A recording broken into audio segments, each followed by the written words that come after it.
Hi friends, Bigg Boss season 11ರ ಎರಡನೇ ದಿನದ ಅಪ್ಡೇಟ್ ಏನಿದೆ, ಏನೆಲ್ಲ ನಡೆಯಿತು, ಮಗು ಚಿವಟಿ ತೊಟ್ಟಿಲು ತೂಗ್ತೀನಿ ಅಂತ ಹೇಳಿದ್ಯಾರು ಅಂತ ನೋಡೋದಾದ್ರೆ, ಎರಡನೇ ದಿನ ಶುರುವಾಗಿದ್ದು ಮೊದಲನೇ ದಿನ ರಾತ್ರಿ ನಡೆದ ಅನುಷಾ ರೈ ಓವರ್ ಆಕ್ಟಿಂಗ್ ಇಂದ.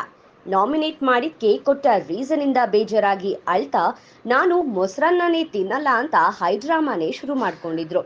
ಇನ್ನು ಜಗದೀಶ್ ನರಕವಾಸಿಗಳ ಜೊತೆ ಚೆನ್ನಾಗಿದ್ದಾರೆ, ಎಲ್ಲ ಶೇರ್ ಮಾಡ್ಕೋತಾರೆ ಅಂತ ಸ್ವರ್ಗವಾಸಿಗಳು ಬೆಳಿಗ್ಗೆನೆ ಕ್ಲಾಸ್ ತಗೊಂಡ್ರು. ಈ ಕಡೆ ನರಕವಾಸಿಗಳು ಕೂಡ criminal lawyer Jagadish mind game ಆಡ್ತಿದ್ದಾರೆ ಅಂತ ಗುಸುಗುಸು ಅಂತಿದ್ರು. ಎರಡನೇ ದಿನ ಜಡೆ ಜಗಳನೂ ನಡೆಯಿತು. ಮೊದಲನೇ ದಿನ ಸ್ವರ್ಗವಾಸಿಗಳ ಜೊತೆ ವಾದ ಮಾಡಿದ್ದ ಚೈತ್ರ, ಎರಡನೇ ದಿನ ತಮ್ಮದೇ ಗುಂಪಿನ ಮಾನಸ ಜೊತೆ ವಾದಕ್ಕಿಳಿದ್ರು.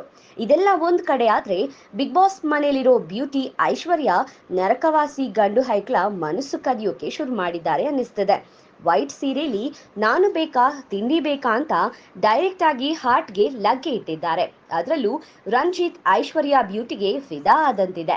ಮುಂದೆ ಜೋಡಿಯಾಗಿ ಒಟ್ಟೊಟ್ಟಿಗೆ ಕಾಣಿಸಿಕೊಂಡ್ರು ಆಶ್ಚರ್ಯ ಇಲ್ಲ. ಎರಡನೇ ದಿನ ಕೂಡ ಸ್ವರ್ಗದಲ್ಲಿ ನರಕವಾಸಿಗಳ ಕೆಲಸ ಮುಂದುವರೆದಿತ್ತು. ಚೈತ್ರಾ ಕುಂದಾಪುರ ಅವರ ಮತ್ತೊಂದು ಟ್ಯಾಲೆಂಟ್ ಸಹ ಹೊರಬಿತ್ತು.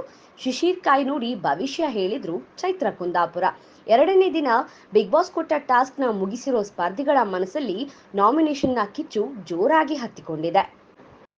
ಮಜಾ ಏನು ಅಂದ್ರೆ, ಮಗುನು ಚಿವಟಿ ತೊಟ್ಟಿಲು ತೂಗ್ತೀನಿ ಅಂತ ಮೈಂಡ್ ಗೇಮ್ ಸ್ಟ್ರಾಟಜಿನ ಓಪನ್ ಆಗಿ ಹೇಳ್ಕೊಂಡಿದ್ದಾರೆ ಜಗದೀಶ್. ಸಾಮಾನ್ಯವಾಗಿ ಬಿಗ್ ಬಾಸ್ ಅಲ್ಲಿ ಒಂದು ವಾರಗಳ ನಂತರ ಶುರುವಾಗ್ತಿದ್ದ ಜಗಳ ಮನಸ್ತಾಪ ಸೀಸನ್ 11ರಲ್ಲಿ ಮೊದಲ ದಿನವೇ ಶುರುವಾಗಿರೋದು ಮತ್ತೊಂದು ವಿಪರ್ಯಾಸ. ಬಿಗ್ ಬಾಸ್ 11ರ ಡೈಲಿ ಅಪ್ಡೇಟ್ಗಾಗಿ ಸ್ಯಾಂಡಲ್ವುಡ್ ಸಂತೆ ಚಾನೆಲ್ನ ಸಬ್ಸ್ಕ್ರೈಬ್ ಮಾಡ್ಕೊಳ್ಳಿ. ವಿಡಿಯೋ ಇಷ್ಟ ಆಗಿದ್ರೆ ಲೈಕ್ ಮಾಡಿ, ಶೇರ್ ಮಾಡಿ.